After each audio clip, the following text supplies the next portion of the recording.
Hello, listener. Before I begin, I need you to do something for me. Lock your door, check your windows, and whatever you do, don't turn off the lights. Because what I'm about to tell you isn't a story someone made up around a campfire. This happened to me, and by the time I'm done talking, you're going to question every single stranger you've ever felt sorry for.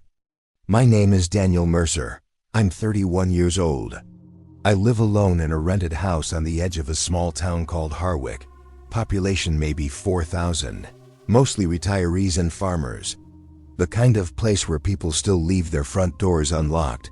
The kind of place where nothing ever happens. That was before October. It started on a Thursday night, the 15th of October to be exact. I remember the date because I had just finished a double shift at the hardware store where I work, and I was exhausted in that deep, bone-heavy way that makes even blinking feel like effort. The drive home was 20 minutes down a 2-lane road lined with oak trees, so old their branches had grown into each other overhead, forming a tunnel of dark wood and dying leaves. I almost didn't see him. He was standing at the edge of the road, just past Miller's Creek Bridge, wearing what looked like a long black coat, no umbrella, no bag, nothing, just standing there in the rain, perfectly still, facing away from me, staring into the tree line like he was watching something I couldn't see. I slowed down. Any sane person would have just driven past. I know that. But my headlights caught him at the right angle, and I saw that he was soaked through, his coat plastered to his frame, water running off the ends of his dark hair in streams. And something about the way he stood, not hunched, not shivering, just absolutely still in the pouring rain, made me feel a strange pull in my chest that I couldn't explain. I pulled over. I rolled down the passenger window and leaned across the seat. "Hey," I called out. "You okay?" He turned slowly. And I mean slowly, like he had all the time in the world, like the rain wasn't even touching him. When his face came into the headlights, my first thought was that he was sick. His skin was pale in a way that looked almost gray, and there were deep shadows under his eyes that weren't just from exhaustion. His eyes themselves were dark, almost black, and they caught the light in a way that made them seem to reflect it rather than absorb it. Like a cat's eyes. He was young, or at least he looked young. Maybe mid-20s. Sharp jaw, high cheekbones, full lips pressed together in a thin, unreadable line. "My car broke down," he said. His voice was quiet, precise, with an accent I couldn't quite place. Not quite British, not quite Eastern European. Something in between, something older. "About a mile back." "In this weather?" I said. "Do you need a phone?" "I can call a tow truck." "No tow truck will come tonight," he said. And he said it like a fact, not a complaint. Calm. Certain. He was right. I knew the local towing company, and they were closed after 9. It was nearly 11. "Do you have somewhere to go?" I asked. He looked at me for a long moment. The rain drummed on the roof of my car. Lightning flickered somewhere far off over the hills. "No," he said simply. And that was it. That was the moment. The fork in the road that I have replayed in my mind 1,000 times since that night. I could have said sorry, rolled up my window, and driven home. I could have called the non-emergency police line and let them deal with it. I could have done 100 different things. Instead, I said, "Get in. I have a couch." He didn't smile. He didn't say thank you. He just walked to the door, opened it, and sat down. And the moment he was inside the car, I noticed 2 things simultaneously. First, the cold. Not the kind of cold from wet clothes or a chilly night. Something deeper, more fundamental, like sitting next to an open freezer. Second, the smell, or rather, the absence of it. Most people, after standing in the rain, smell like wet fabric, like earth, like skin. He smelled like nothing. Like empty air. "I'm Daniel," I said, pulling back onto the road. "Casimir," he said, without looking at me. We drove the rest of the way in silence. He stared out the window the entire time, and I kept glancing at him in my peripheral vision, trying to understand the feeling crawling up the back of my neck. Not fear, not exactly. More like the feeling you get when you know you've forgotten something important, but can't remember what. When we pulled into my driveway, I turned off the engine and reached into the back seat for my jacket. "One night," I said. "You can get sorted out tomorrow morning." He turned and looked at me then. Really looked at me for the first time. And I felt it, this pressure behind my eyes, almost like a headache beginning, but different. Like something pressing inward. His gaze was heavy in a way no gaze should be. Like weight, like gravity. "Of course," he said quietly. "One night." I didn't know then what I know now. I didn't know that the phrase "one night" means something very different to a creature that has lived for centuries. I didn't know that by inviting him inside, I had started a clock. And I didn't know how much would be different, how much of my life would be unrecognizable by the time that clock ran out. Stay with me, because this is only the beginning, and trust me, you haven't heard anything yet. The house I rent isn't much. 3 rooms, low ceilings, floors that creak in the cold. A wood stove in the living room that I keep going from October through March. That night I had the fire burning low when we came in, and the orange light filled the room with a warmth that felt almost ironic, given my guest. Casimir stepped through the door and stopped. He stood completely still in the entryway for a long moment, saying nothing, just looking around the room with those dark, reflective eyes, slowly, deliberately, like he was cataloging every object, every shadow, every exit. "Warm enough?" I asked. "I don't feel temperature the way you do," he said. I laughed. I thought he was being dramatic. Dry humor, maybe. I said something like "fair enough," and went to the closet to get a spare blanket and pillow. When I came back, he was standing at my bookshelf. He had his hands clasped behind his back and his head tilted slightly as he read the spines. My collection isn't impressive, mostly thrillers, some history books, a few novels I'd bought with good intentions and never opened. But he was studying them like they were artifacts. His finger stopped on one spine. He pulled it out slowly. It was a book called The Drifting Dark, a collection of Eastern European folklore my aunt had given me years ago. I had never read it. He turned it over in his hands, and for the first time, something moved across his face. Something that might, in a different light, have been amusement or recognition. "You've read this?" he asked. "No," I said honestly. "It was a gift." He nodded once, slowly, and placed it back on the shelf with a precision that felt almost ceremonial. "You should," he said. "Some of it is close to accurate." I told myself it was an odd thing to say. I told myself I was tired.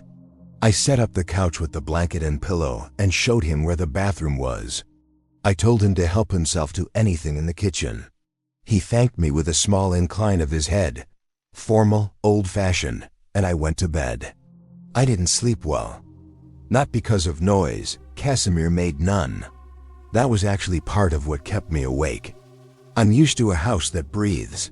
Footsteps, the groan of the couch, the sound of a person turning over, sighing, existing.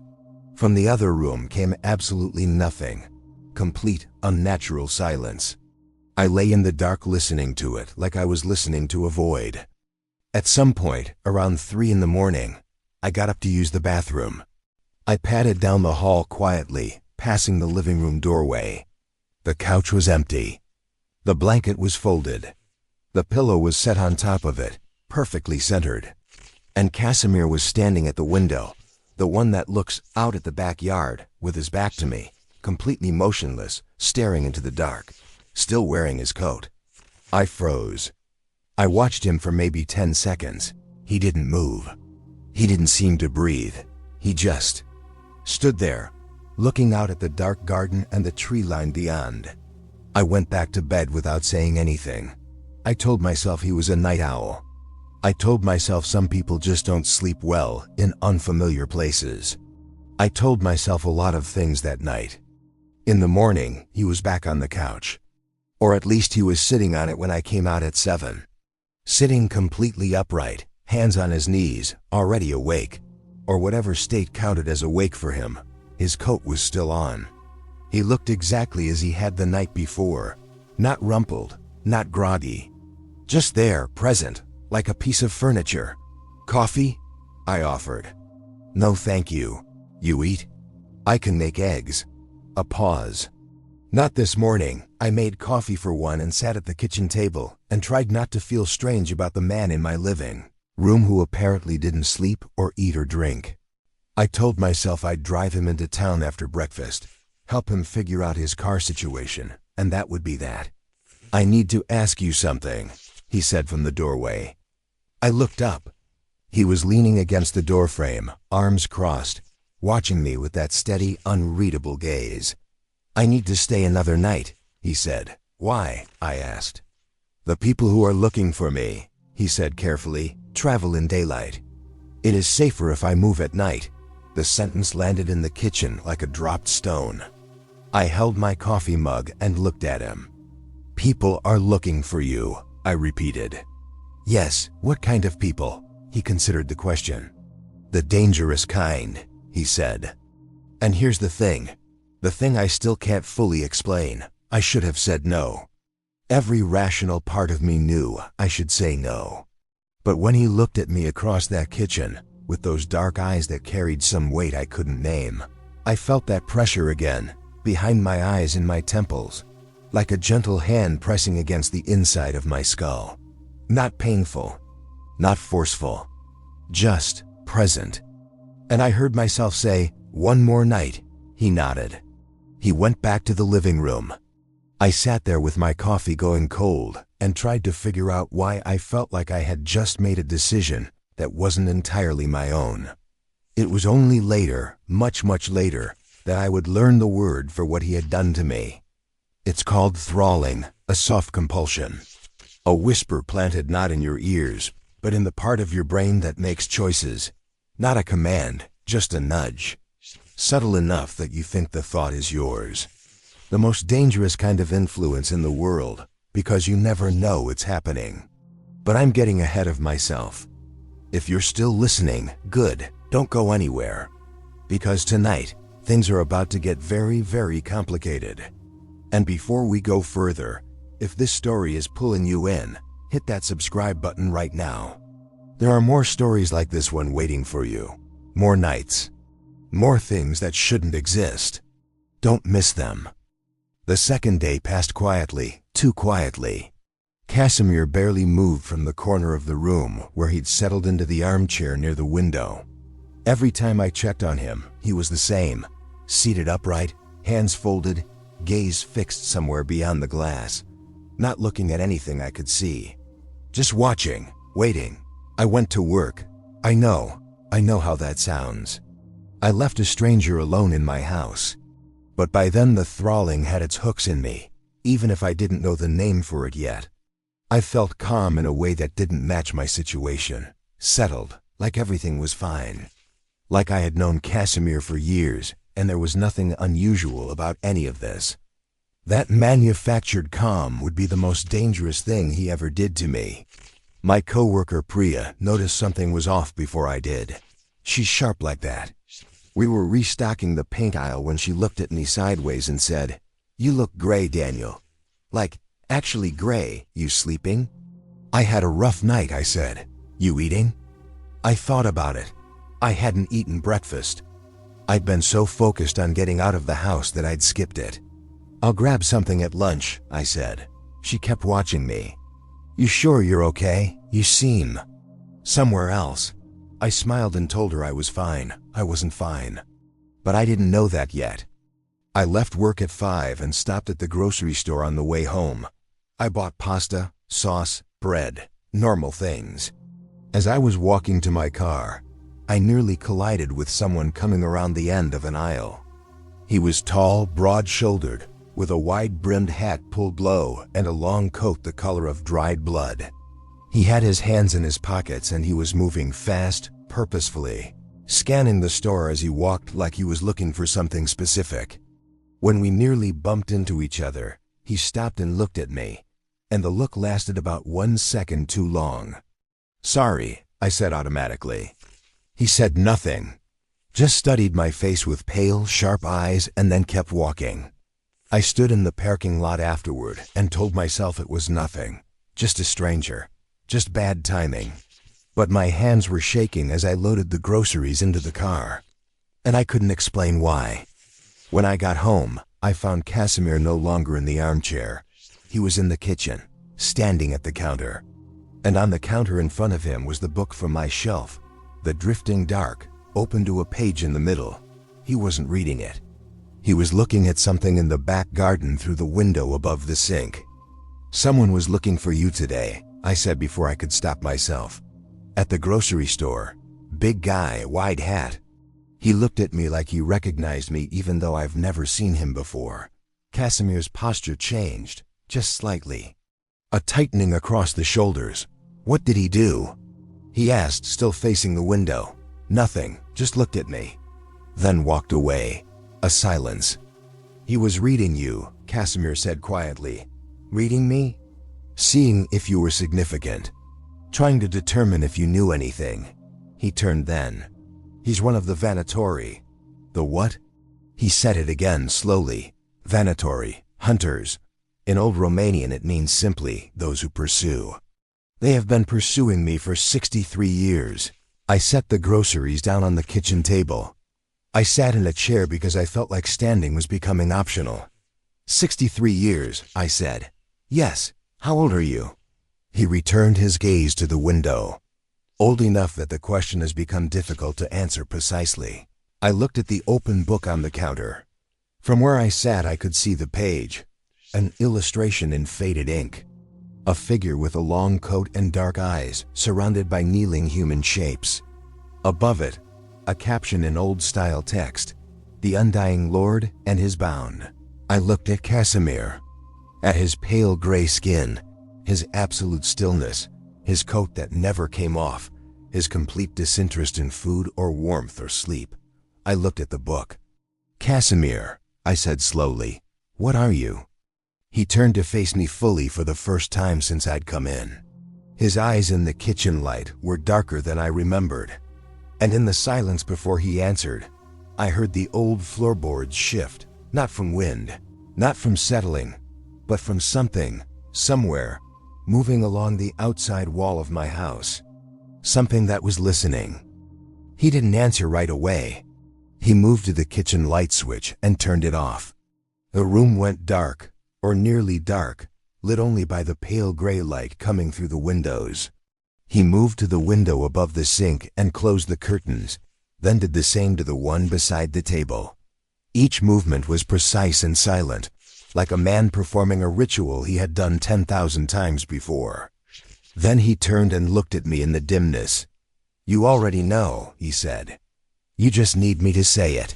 My mouth was very dry. "Say it," I said. "I am what your folklore calls a vampire," he said. No drama, no ceremony. Just fact, delivered the same way he might say, "I am from Romania," or "I prefer tea." Though the word is imprecise. There are things your stories get right, and many things they get catastrophically wrong. The room breathed around us. "Okay," I said. And I say that not because I was calm, I was the opposite of calm, but because something in my brain had simply decided that it had collected enough evidence over the past 36 hours and was now done pretending otherwise. "What do they get wrong?" I asked. He almost smiled, almost. "The violence," he said. "Your stories make us uniformly predatory, but we are complex, as humans are complex. Some of us feed with consent. Some of us, many of us, have lived alongside humans for centuries without harm. The ones the Vanatori hunt are not always the ones who deserve hunting." "And you?" I said. "Are you one of the ones who deserves hunting?" A long pause. "That depends," he said, "on who you ask." Before I could respond, before I could even process that answer, we both heard it. Not the subtle shifting from before. This was deliberate. A single impact against the outside wall, like a fist striking wood. Once, then silence. Casimir's entire posture changed in an instant. The careful, measured stillness became something else, coiled, alert, ancient. He was at the kitchen doorway before I even registered he'd moved. And I mean that literally. I didn't see him move. One moment he was by the counter, and then he was at the door. No transition, no blur, just displacement. "Stay here," he said. "What's happening?" "They found the house. They are testing the perimeter." He looked back at me, and for the first time I saw something other than composure in his face. Not fear, something deeper and older than fear. Something that looked like the weight of too much history. I underestimated how quickly they would track me. "That was my mistake." "Your mistake," I echoed. "How is that different from my situation right now?" "Your situation," he said quietly, "is that they've seen you with me. That means to them, you are a liability. A loose thread to be cut." The word cut sat in the air between us like something physical. "So what do we do?" I said. He was already moving down the hallway. "Do not open any door or window tonight. Do not turn on any lights that face the exterior. And under no circumstances do you invite anyone inside, regardless of who they claim to be or how convincing they sound. Casimir," my voice came out steadier than I felt, "can they get in without being invited?" He stopped at the end of the hall, turned his head partway. "The Venatori are human," he said. "They need no invitation." And then I heard the front door handle turning. "Don't move. Don't stop the video. This is the moment everything shifts. And if you felt this story pulling you in, it's about to pull harder. Subscribe right now if you haven't, because when this night is over, you won't want to wait for what comes next." The door handle turned once, stopped, turned again, slower this time, with a deliberate, probing pressure. Like whoever was on the other side wanted me to hear it, wanted me to know they were there. I didn't move. I was sitting at the kitchen table, my hands flat on the wood, listening to my own heartbeat like it was a clock counting down. The locked deadbolt held. The handle stopped moving. Then came the knock. 3 times. Polite, rhythmic, the kind of knock that says I know you're home and I know you hear me. I got up from the chair slowly and moved into the hallway. Casimir was pressed against the wall beside the front door, utterly motionless, one hand raised in my direction. "Stop, wait." His dark eyes tracked to mine, and he mouthed 2 words without making a sound. "Don't speak." I held my breath. From outside, a voice, male, calm, accented in that same unplaceable way as Casimir, but rougher, older. "Mr. Mercer," it said, and my blood went cold, because I had never told Casimir my last name. "I know you can hear me," the voice continued. It was almost pleasant, which made it worse. "I want you to understand that you are not the problem. You are an innocent. We have no interest in harming you. We only need the creature you've welcomed into your home. Open the door, walk outside, and this ends peacefully for you." Casimir's jaw tightened. His eyes never left mine. "I understand he's told you things," the voice said. "I'm sure he's been very persuasive. They always are. But Mr. Mercer, the being in your house is not a man. It is not your friend. It is a predator that has been manipulating you since the moment you pulled over on that road. Every thought that made you feel safe, every instinct that told you to trust him, those weren't yours. He put them there." I looked at Casimir. He looked back at me without flinching. And the horrible, gut-twisting thing was everything the voice outside had just said was something I had already thought. It was the very question I had been circling since last night. Was the comfort I felt around him real? Or was it placed there, like furniture arranged in a room to make a guest feel welcome? "Casimir," I whispered, almost inaudibly. He shook his head once. "Not now." "I'll give you 1 minute," the voice outside said pleasantly. Then silence returned. I crossed the hallway to Casimir in 3 steps and spoke directly into his ear, barely breathing the words. "Did you thrall me? To make me trust you?" He was silent for 3 full seconds, which was its own kind of answer. "At the car," he said finally, barely audible. "When you first hesitated, yes, I nudged your certainty. I haven't touched your mind since. Everything you've felt in this house has been your own. How am I supposed to believe that? I breathed. You're not, he said. You have to choose. I stood in the hallway of my little creaking house in Harwick, 31 years old, with a vampire pressed against my wall and a hunter counting down outside my door, and I had to make a choice. I thought about the drive home, the pull I'd felt toward him. I thought about Priya saying I looked gray. I thought about the cooking pot of pasta I hadn't eaten yet. I thought about the book on my counter, the drifting dark, and the illustration of kneeling human shapes. And I thought about the man at the grocery store, with the coat the color of dried blood, who had studied my face with pale, sharp eyes. He hadn't looked like a rescuer. He had looked like a calculation. I turned away from Casimir and walked to the front door. His hand caught my shoulder, not hard, but firm. Cold even through my shirt. Don't, he said. I'm not opening it, I said. I dropped to one knee and looked through the mail slot, pushing it open just a crack. Outside, in the yellow glow of my porch light, I could see him. The man from the grocery store. Wide hat, dark coat, hands folded at his waist. He was standing about 4 feet from the door, completely relaxed. And beside him, I hadn't expected this, stood a woman. Young-looking, with short silver hair and a face that was almost expressionless except for her eyes, which were scanning the front of my house with mechanical, systematic precision. She had a device in her hand. Small, black, emitting a faint red light. She was moving it slowly across the exterior, like she was taking a reading. What's the thing she's holding? I breathed. Casimir was suddenly crouched beside me at the door. He looked through the slot, and when he pulled back, his face had changed. That, he said very quietly, is considerably worse than I thought. Why? Because that device locates dormant feeding sites, he said. It's calibrated to residual hemolytic trace. In other words, it detects where a vampire has fed. He looked at me. And if it reads this house as positive, they won't wait until morning. Have you fed in this house? A beat. Not on you, he said. But I fed 3 days ago, before the car broke down. The trace would still be on me. Lingering on furniture, the chair, the couch. Enough for that device to flag. As if on cue, from outside, a soft, steady beep. The woman had stopped moving. She was holding the device toward my front door. And it was beeping. Back door, Casimir said. He was already moving.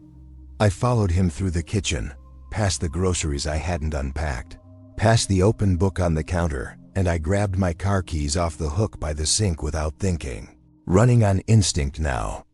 Casimir had the back door open in a second, easing it wide in total silence, and we were outside in the cold night air. The backyard was dark. The tree line beyond the fence was darker. The rain from last night had left the grass wet and soft underfoot, and I could feel it soaking through my shoes as we moved. Where are we going? I whispered. Away from the house, he said, into the trees. They'll breach the front door in the next 2 to 3 minutes once the device confirms the trace. By the time they're inside, we need to be out of the device's range. We moved fast across the lawn. My fence gate was stiff, but I'd oiled it last spring, and it swung open without a sound. We slipped into the tree line, just as I heard a crack of wood from the front of the house, the sound of a doorframe giving. We kept moving. The trees here backed up against a half-mile stretch of old farmland before connecting with the network of trails around. Miller's Creek, where this whole thing had begun 36 hours ago. Under the canopy it was black, genuinely, absolutely black, and I stumbled twice on roots I couldn't see. The second time I nearly went down completely, and a hand closed around my elbow and kept me upright. Cold, steady, precise. I can see in the dark, Casimir said quietly. Stay close. I'll steer you. Of course you can see in the dark, I muttered. We moved in silence for a few minutes. My ears were straining behind us for sound. Voices, footsteps, anything. At first there was nothing. Then, faintly I heard it. A sweep of underbrush at the tree line. They'd found the back gate. "They're in the trees," I breathed. "I know," he said. "Faster." We broke into something between a fast walk and a run. Casimir moved beside me like smoke. No snapping twigs, no stumbling, just fluid, frictionless movement through the dark. I sounded like a man running through a pile of dishes by comparison. After 3 or 4 minutes of this, he put a hand on my arm and stopped. We stood still, listening. Nothing, no footsteps, no voices, the woods were silent. "They've stopped," I said. "They won't follow past the creek," he said. "There's running water. It doesn't harm me, that's another myth, but they won't risk me crossing it and losing the trace signal. The device has a range limit." I put my hands on my knees and caught my breath. My heart was slamming. "Okay," I managed. "Okay, what now?" He was quiet for a moment. In the darkness I could barely see his outline, but his eyes, those strange, light-catching eyes, were visible. 2 dark mirrors floating in the black. "Now I owe you something," he said. "You think?" I said. "The full truth," he said. "No more partials, no more careful answers. You've earned the whole story." I straightened up. "Then tell me." He was quiet for a moment, and it was a different kind of quiet than I'd heard from him before. Not the stillness of a predator or the patience of something ancient. It was the quiet of someone deciding how to say something they have never said to a human being before. The quiet of a confession. "My name is Casimir Ardelean," he said. "I was born in 1683 in a village in the Carpathian Mountains, in what is now Romania. I was turned when I was 24 years old, not by a monster, but by a woman I loved. Her name was Alinka. She had been what I am for nearly 200 years, and she was careful and gentle, and believed that existence could be coexistence. She gave me her blood because I was dying, a winter sickness, a fever that would have killed me in a week. She gave me a choice. I said yes. I said nothing, just listen. Alinka is gone," he said. The words came out flat, stripped clean. The Vanatori found her in 1943.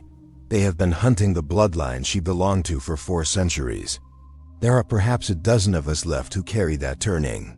The older the line, the more they want us gone. Why? I said, because we don't feed by force. Because we build lives alongside humans. Because, he said quietly, the Vanatori are not simply hunters. They are a faction with a theology. They believe that any vampire that integrates with humanity is a pollution, an abomination against a natural order they've constructed in their own image. They're not protecting humans from us. They're protecting an idea.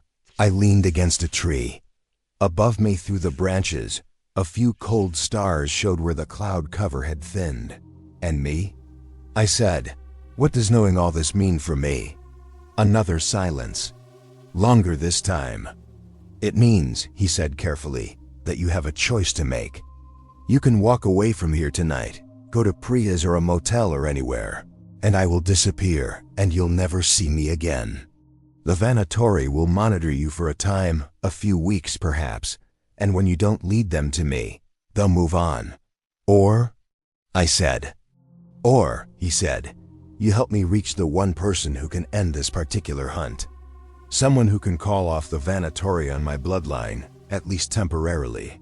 She lives 4 hours from here, and I need to reach her before dawn. I looked at my car keys, still in my hand. Then I looked at him. Get in the car, I said. 4 hours, 1 night. And secrets that go back 300 years. Subscribe right now, because the road we're about to go down is darker than anything you've seen yet. This story is far from over. We circled back through the trees, coming around the long way to the street behind my house. My car was parked in the driveway, and the lights in the front of my house were on. They were inside, moving through my rooms, checking my things, looking for evidence of Casimir, evidence of me, evidence of anything they could use. The rear approach kept us out of their line of sight. I hit the unlock button when we were close enough, slid behind the wheel, and we rolled backward out of the driveway with the headlights off for the first 30 seconds. When we hit the main road, I turned them on and drove. "Don't use your phone's GPS," Casimir said from the passenger seat. "They can access carrier location data." I almost laughed. A vampire telling me about phone tracking. "How do you know about carrier location data?" I said. "I have had a great deal of time to learn how the modern world works," he said. "Survival requires adaptation." "Right." I kept my eyes on the road. "So where are we going?" "North," he said. "Follow the main highway north. I will direct you when we are closer." He was quiet for a moment. "The woman we're going to see, her name is Mara Costescu. She is 111 years old, and she looks currently about 45. She was a negotiator between the old bloodlines and the Venatori for nearly 30 years. She brokered what we called the Linnist Accords, a peace agreement, fragile as paper, that held for almost 2 decades. "What broke it?" I said. "I did," he said flatly. I glanced at him. 3 years ago," he continued, "the Venatori crossed a line. They took a young woman, 19 years old, freshly turned, completely harmless, and they made an example of her, publicly, in a way that was visible to our kind and intended to send a message." I responded. He looked out the passenger window at the dark countryside scrolling past. I responded disproportionately. "What did you do?" He was quiet for a long moment. "I exposed 2 of their highest council members," he said. "Revealed their identities to human law enforcement in 3 countries. Several decades of covert operations unraveled overnight. They lost resources, safe houses, field operatives. It set them back significantly." He paused. "But it also voided the accords. And it put a kill order on me specifically, signed by their current commander. The man you saw tonight, the one with the hat, his name is Gregor Vasil. He has personally executed 17 of our kind in the last decade." 17. I kept driving. "And Mara can help?" I said. "Mara has leverage," he said. "She knows things about the Vanatori's current leadership that they would prefer remain unknown. She has refused to use it until now. I need to persuade her that now is the time. Why hasn't she used it already?" He turned to look at me then. In the passing headlights of oncoming cars, his face appeared and disappeared in rhythm, pale, dark, "Because," he said quietly, "she is 3 years away from what we call quietus, the long sleep. A vampire who reaches a certain age begins to wind down. The body requires longer and longer periods of dormancy. She had made peace with the idea of spending her last years in stillness. She did not want to start a war." He looked away. "I'm asking her to care again. About survival. About the others." After she decided to stop caring, something about the way he said it hit me somewhere unexpected. I recognized it. The specific exhaustion of being asked to fight again when you finally made peace with losing. We drove in silence for a while. The highway stretched north through flat open land, farms on both sides, the odd cluster of lights from a house set far back from the road. The night was clear now, the rain long gone, and the sky was enormous and full of stars. "Casimir," I said after a while. "Yes." "When you first got in my car, before the nudge, before any of that, why me? You could have flagged down anyone." He was slow to answer. "I don't know," he said finally. And then, with what sounded like genuine puzzlement, "You stopped. And when you looked at me, through the window, in the rain, you weren't afraid. Most humans feel something when they see me. A primal recognition. Something old in the brain that says wrong, wrong, wrong. You felt it, but you pulled over anyway. And that made me useful to you? It made you interesting," he said.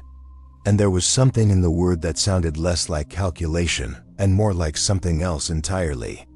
We didn't speak for another hour after that. The radio was on low, some late-night music station out of the city, slow and dark. The road unrolled in front of us.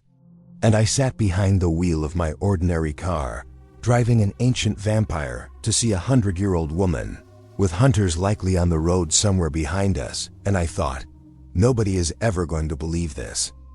Around 2 in the morning, Casimir directed me off the main highway onto a county road, and then onto a dirt track that wound into a section of dense pine forest I had never visited in my life. The trees here were old and enormous, their trunks the width of cars, their canopies merging into a solid dark ceiling above us. My headlights punched a pale tunnel through them as we drove. The track ended at a gate, iron, rusted, elegant, with a chain and padlock. Beyond it, a long gravel drive leading to a house that sat at the edge of the tree line, like it had grown there rather than been built. It was large, but not grand. Stone walls, dark slate roof, windows mostly dark except for one.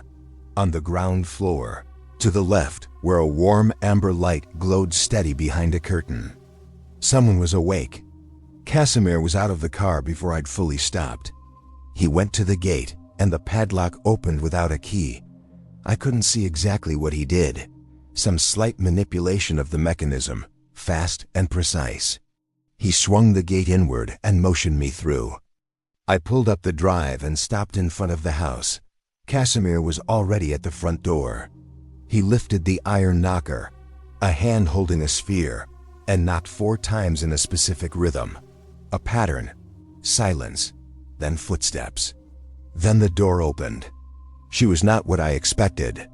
Mara Costescu had silver-streaked black hair worn loose to her shoulders, dark eyes behind round glasses that seemed somehow both antique and current, and she was dressed simply, dark slacks, a long cardigan, thick socks. She looked like a retired professor. She looked utterly human, except for the eyes, which, like Casimir's, caught the light in a way that wasn't quite right. She looked at Casimir for a long moment.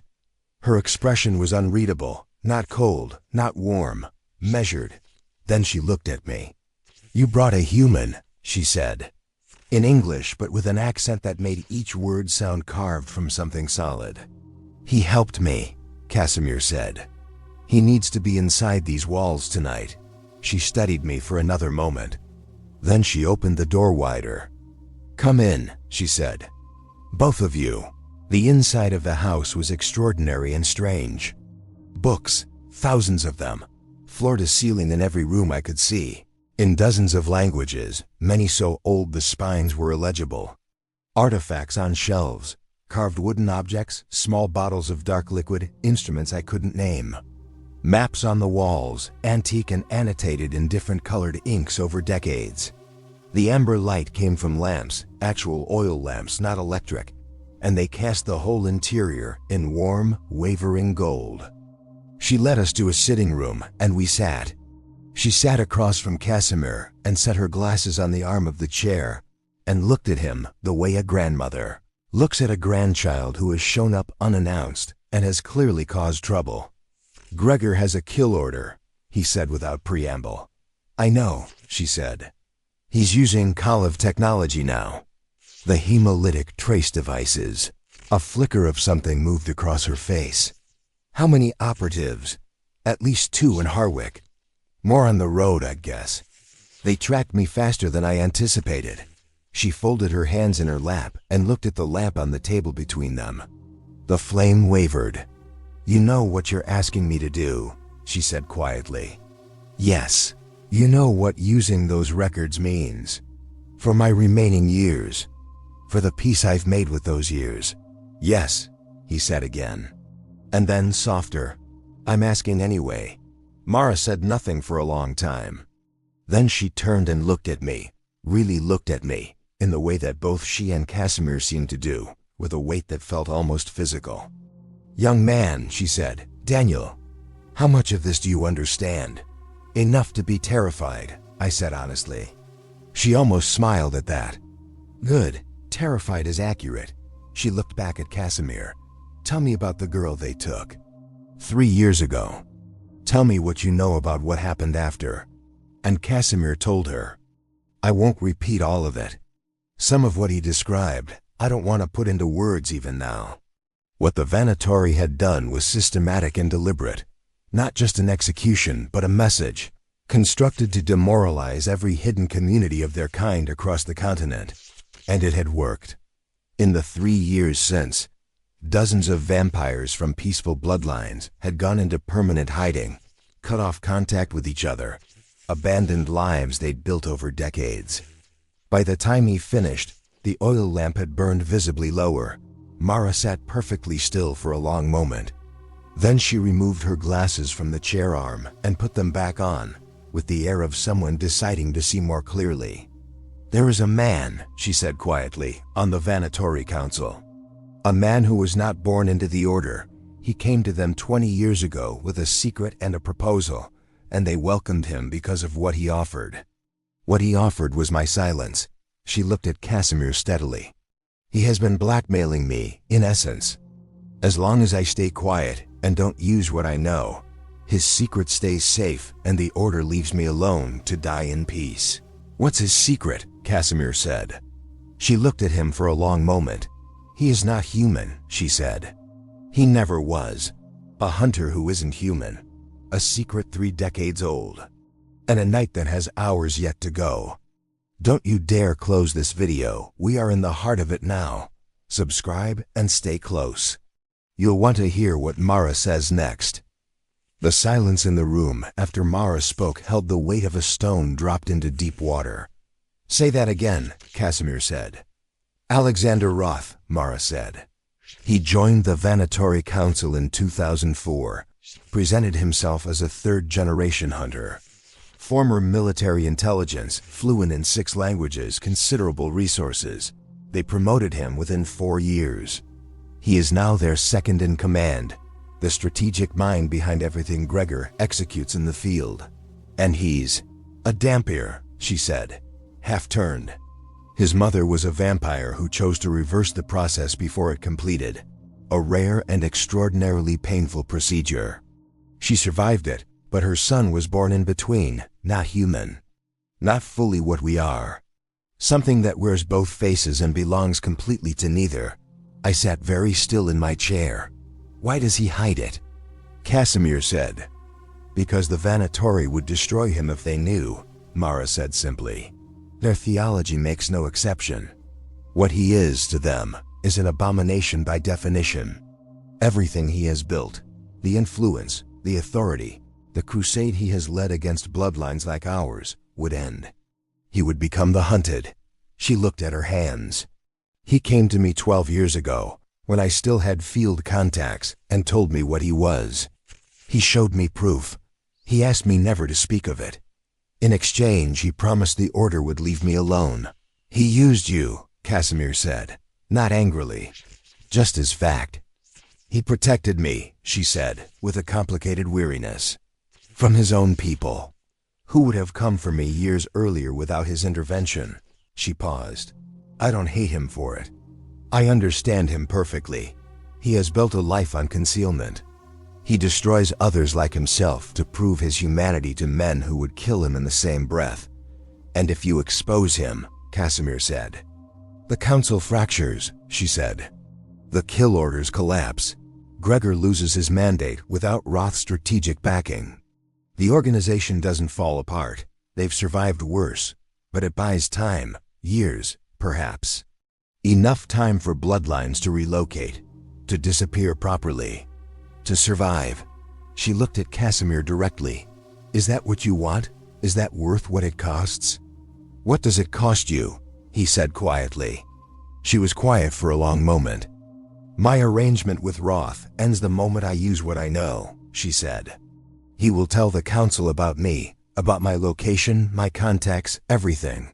And I am old, Casimir. 3 years from the quietus, my abilities are already fading. I cannot run. I cannot fight." She looked at the lamp flame. "It means spending my last years afraid, hidden, or not here at all."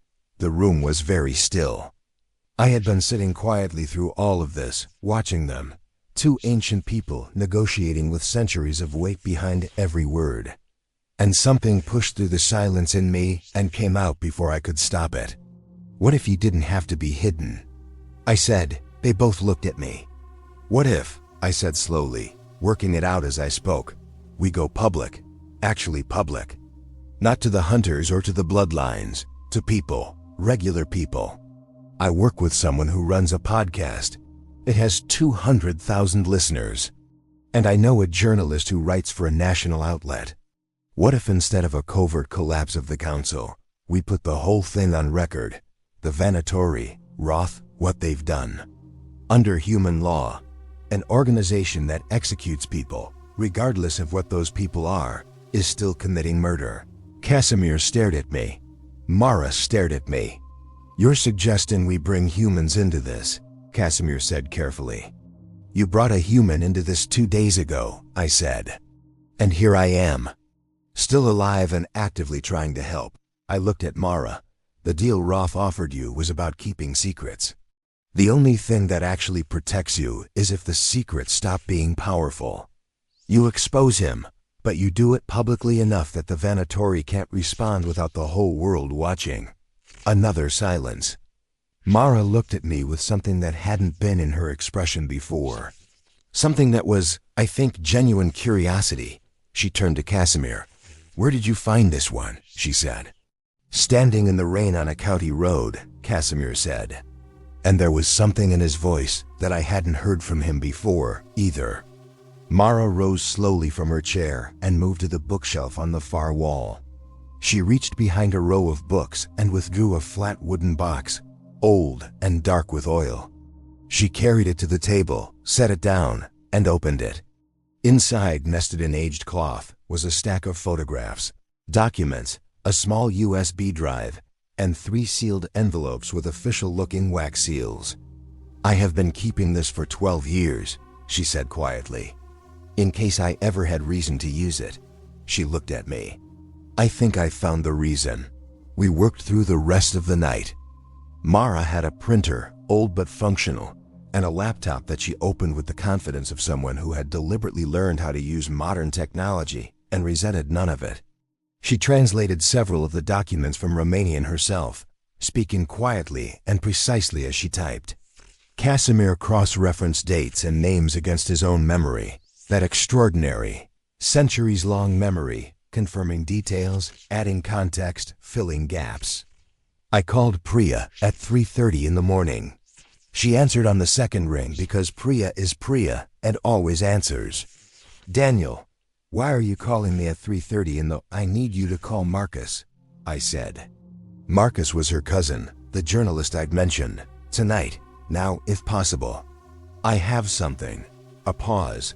Are you in trouble? Define trouble, I said. She called Marcus. He called me back in 10 minutes, groggy and skeptical, and I gave him the short version, which, in the short version, sounded absolutely insane, and I told him as much. I said, I know this sounds like I've lost my mind, and I need you to trust me long enough to look at what I'm about to send you. And he said, groaning, you'd better have documentation, Daniel. I sent him scans of 3 of Mara's documents. Then I waited. He called back in 7 minutes. Where are you? He said. He no longer sounded groggy. We coordinated. Marcus had contacts at 2 major outlets and a relationship with a data verification service that could authenticate documents. He set the wheels in motion, carefully, professionally, with the specificity of someone who understood exactly what he was holding. He didn't ask about vampires. He asked about the documented murders, the shell organizations, the money trails. The Vanatori, stripped of their supernatural context, looked remarkably like what they actually were, a fanatical extremist organization with a 70-year operational history and a body count. As the sky outside Mara's windows began to shift from black to the deep gray blue that comes before dawn, Casimir sat beside me at the table and said, quietly, you did not have to do any of this. No, I agreed. Most humans in your position would have run at the first opportunity. I thought about it, I said honestly. What stopped you? I considered the question seriously, the way it deserved. I think, I said slowly, that when someone tells you the truth, the whole truth, no matter how strange, after already having the chance to manipulate you, it changes something. You could have kept nudging me the entire time. You could have used me all the way to Mara's door and disappeared. Instead, you told me about the thralling. You let me be angry about it. You answered my questions. I looked at him. That meant something. He looked at me for a long time. In the gray pre-dawn light, he looked very old. Not in the way of bodies failing, but in the way of having carried great weight for a very great while. "The woman who made me," he said finally. "Ilinka, she used to say that the only sustainable relationship between our kind and humans was the truth. That if we built our existence on deception, we deserved the hunters who came for us." A pause. I disagreed with her for about 150 years. Then I stopped disagreeing. The light outside grew. Mara moved to the window and watched it with an expression that held both peace and sadness in equal measure. "You should leave before full light," she said to Casimir. "Not because the sun is dangerous." She glanced back at me, answering my unspoken question. "That part is mostly myth. But Gregor will return to Harwick at dawn and find you gone, and he will begin expanding the search radius. You need distance. What about you?" Casimir said. "I have 13 calls to make," she said calmly. "And then I am going to make some tea. And then I am going to let the world become very loud." She looked at him steadily. "I am 3 years from the Quietus, Casimir. I had decided to spend them quietly. You're asking me to spend them usefully instead." The corner of her mouth moved. "I think I preferred quiet. But I'll admit this is more interesting. We left at 5:47 in the morning. Casimir and I, in my ordinary car. Driving south in the gray early light, through pine forests and open farmland, the heater running, the radio off. I was exhausted in a way that had moved beyond tiredness into something almost serene. My house had been broken into.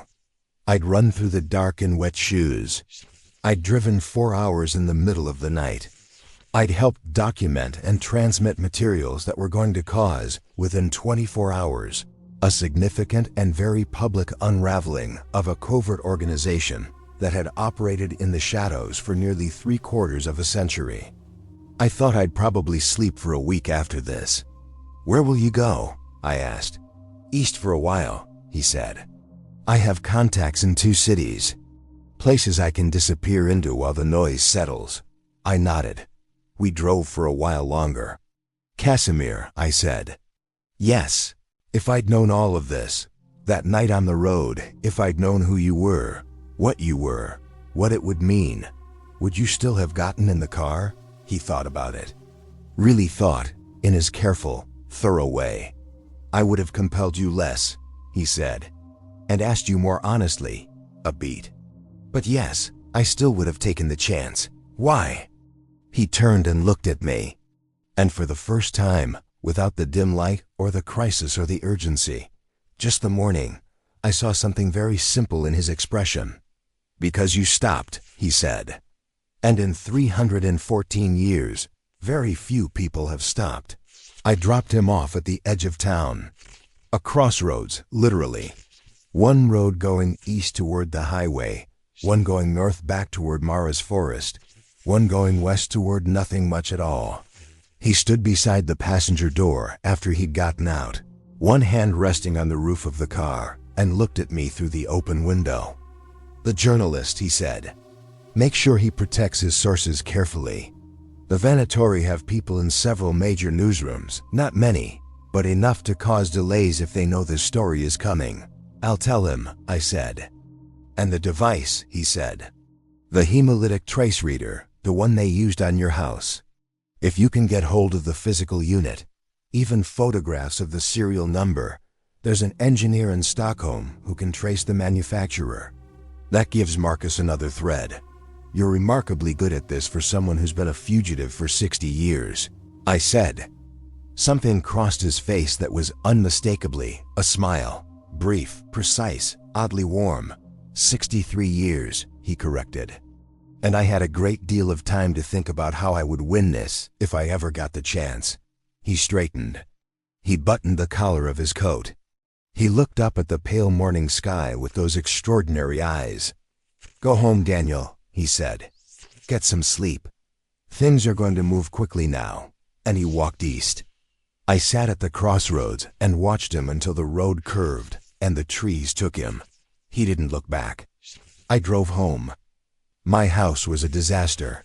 The front door had been forced, the frame cracked, the lock torn out. Inside, drawers had been opened, cushions moved, my bookshelf partially reorganized as they'd searched through it. The wood stove had gone cold. The groceries I'd never unpacked were still on the table. The book was still on the counter. The drifting dark, open to the same page. I stood in the kitchen and looked at it for a long time. Then I put the groceries away, made a pot of coffee, sat at the table, and called my landlord about the door. Marcus called at 9:30. "The documents are verified," he said. His voice had the particular quality of a journalist who has realized he's standing in front of something large. "My contact at the European desk is in. We're looking at a 48-hour turnaround for the initial piece, assuming nothing goes wrong with the authentication." "It won't," I said. "Mara's careful. She's been careful for a long time." "Who is she?" For the record, I thought about Mara at her window, watching the dawn, making peace with being useful again. "A source," I said. "Protect her like she's your only one." The story broke 3 days later. I won't pretend I was prepared for it. Nobody was. The initial piece hit international news within hours, because the documentation was extraordinary, because the operational history of the Vanatori stretched across 4 continents, and because Alexander Roth's secret, once released, detonated the organization's internal trust like a charge placed at its foundation. Gregor Vassell was detained by Interpol in Vienna within 36 hours of publication. Not for the things he'd done to vampires. Those deaths existed only in Mara's records and Casimir's memory. But the Vanatori had also, in the course of their operations, committed crimes against fully documented humans, illegal detentions, property destruction, conspiracy charges that layered beautifully with the financial records Mara had held for 12 years. Roth vanished. There were reported sightings in 3 countries. None were confirmed. Priya sat across from me in a cafe 4 days after the story broke, her hands wrapped around a mug of tea, and looked at me with an expression that was somewhere between admiration and absolute bewilderment. "You're not going to tell me the whole thing, are you?" she said. "I told you most of it," I said. "You told me the parts you thought I could handle." I smiled at my coffee. "The other parts would require me to explain some things that I'm still processing myself. Is the man you helped, is he safe?" I looked out the cafe window at the November Street, at the ordinary people walking past in ordinary coats with ordinary lives, and I thought about a figure walking east on a country road in pale morning light, buttoning a dark collar against a world that would never fully see him. "I think so," I said. "For now." 6 weeks later, I received a package. No return address, postmarked from a city in eastern Germany. Inside, wrapped in brown paper, was a book, very old, the spine cracked with age, the cover lettered in Cyrillic script I couldn't read. And folded inside the front cover, a single sheet of paper. "You said you should read the folklore. Start with chapter 7. The part about chosen allies is more accurate than most." See, I read it that night. Chapter 7. I had to use a translation app on my phone for the Cyrillic headings, but the body of the text had been translated, apparently decades ago, in pencil, in a precise and elegant handwriting that I was fairly certain was much older than the pencil. Chapter 7 was about something the folklore called Omeni Alizzi, the chosen people, not in a grand or mystical sense, in a smaller, older sense. The humans who, across generations, had known about the vampiric world and chosen not to exploit it, not to expose it, not to destroy it, but to exist alongside it with their eyes open, who had been tested in various ways and had chosen honesty and complexity over fear and simplicity. The chapter was not long, but the margin of every page was full of handwritten notes. Dates, names, observations, small personal remarks in that same precise hand. Casimir had been reading this chapter, annotating it, for what appeared to be at least a century. The oldest notes were in faded brown ink that was nearly illegible. The most recent were in sharp black pen. The very last note, at the bottom of the final page of the chapter, was in fresh ink. It couldn't have been more than a few weeks old. It said, simply, number 14. I stared at that for a long time. 14 Omani Elizi, recorded in 300 years. I put the book on my shelf, between the thrillers and the history books, and the copy of The Drifting Dark that had started all of this. I stood back and looked at it. Then I made dinner, actually made it this time, pasta and sauce, standing at the stove in my repaired kitchen with the wood stove burning warm, and I thought about a man walking east. I don't expect you to believe all of this. I'm not sure I'd believe it if I hadn't lived it. But here's what I know with certainty. I know what it feels like to have a choice pressed into your hands at a crossroads, real, weight-bearing, consequential, and to have to make it without knowing what it costs. I know that the things we're afraid of are not always the things that deserve our fear. I know that 300 years of solitude leaves a mark that even a carefully composed expression can't fully conceal. And I know that somewhere out there, in a city I'll probably never visit, a man in a long dark coat is reading very old books and annotating the margins, and that somewhere in those margins my name is written down, not as a victim, not as a tool, but as something rarer. A person who stopped. That's the story. All of it, or all of it I'm ready to tell. If something in this kept you up tonight, if you found yourself leaning closer, holding your breath, wondering what was real and what was story, then you already know what to do. Leave a comment below. Would you have stopped? Would you have let him in? And if you want to know what happens next, because this is not the end, listener, there are others. There are things I discovered in the weeks after that I haven't told you yet. Things about Roth, about where he went, about what Mara said to me the one time she called, 3 weeks after the story broke, at 2 in the morning, her voice very calm and very quiet. Subscribe, stay close, turn on notifications, because the next story is coming, and it starts where this one ends. And whatever you do tonight, check your windows, lock your door, and if someone is standing in the rain on the road ahead of you, choose carefully.